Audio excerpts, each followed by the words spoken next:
not least, was the Tunnel of Terror. Now, here's a little background information of the Tunnel of Terror. The Tunnel of Terror is the haunted house which is located beneath Pennhurst facility. These tunnels basically was a system that led into every single building of Pennhurst, if I'm not mistaken.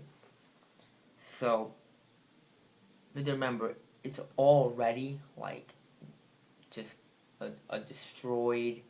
The walls are like deteriorated. There's graffiti everywhere, and it's just spooky by itself. So they shouldn't have done much about it. I understand you want to be on the house. You can do a little bit here and there, but it's already scary. Don't go too crazy with this. What they went too crazy. There was too much touching of the place, and at least in my opinion, I'm not sure anybody else, but I felt like there was too much touching. There was catacombs, and for those who don't know what catacombs are, it's like a cave. How like the rock structure is coming down. That's what it is. That's what the tent is, sort of. But basically, I'll have catacombs, and it was okay. It wasn't that bad actually, and there was people hiding actually like beneath you and above you and to the sides and everywhere. Once you pass the catacombs, it was a pitch black side. It was like just dark and full of fog, and it was like one person, and it was kind of big actually. They could have done it. It could have fit at least maybe like 3 people there, but it was like 1 or 2, and they were hiding like the beginning was obvious, so we weren't scared. My favorite thing in Tunnel of Terror was definitely something I've never seen before, which was the swamp section. There was, I don't know if you've ever seen it before, but in a lot of haunted houses they have this new thing where it's like these huge cushions that are together, and the way to get through it is to actually go inside, and like it just really, if you're claustrophobic, you can't even do it.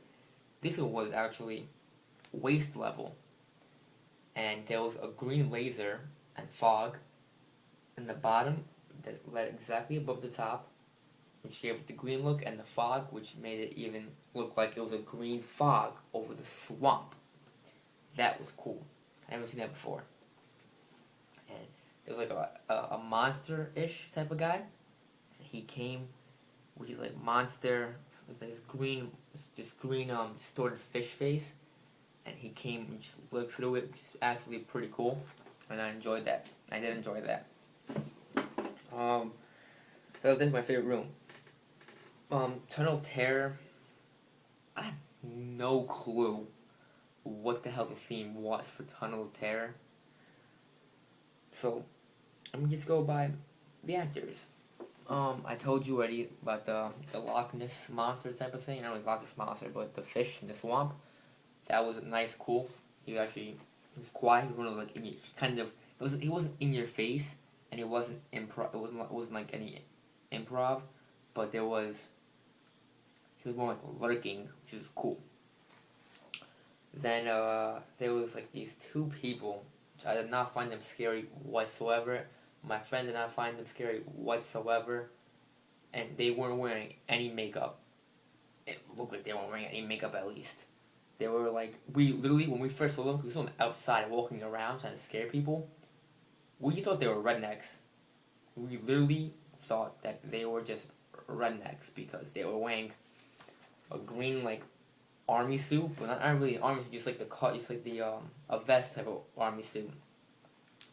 I didn't even notice that the guy had a thing in his heart, like a knife. I didn't even notice that until one of my friends pointed out, oh, he has a thing in his heart. That was the only thing he was wearing. He wasn't scary. There was a girl, same thing. They were matching, but she had any makeup. She had this annoying thing. It's really loud, like imagine poppers, but like 10 times the sound. Go pop it, go blah, really loud. So yeah, then we talked to. There was maybe 2 people who did talk to you, and they were actually weren't bad. They were just like lurking around, and they picked up if you said someone's name. Like we said, one of the people there, her name was Amber.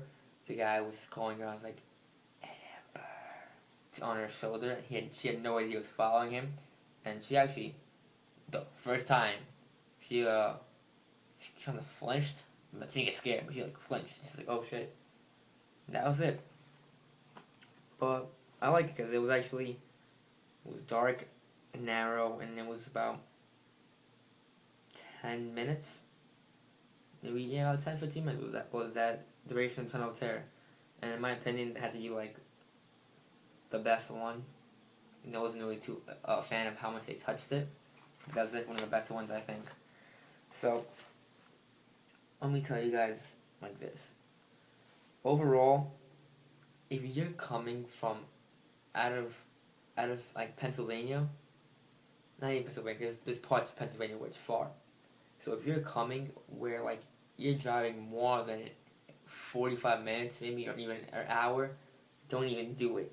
It's not worth the drive. There's a lot of hype, but it's not worth the drive. If you're a local, go ahead, go, enjoy it.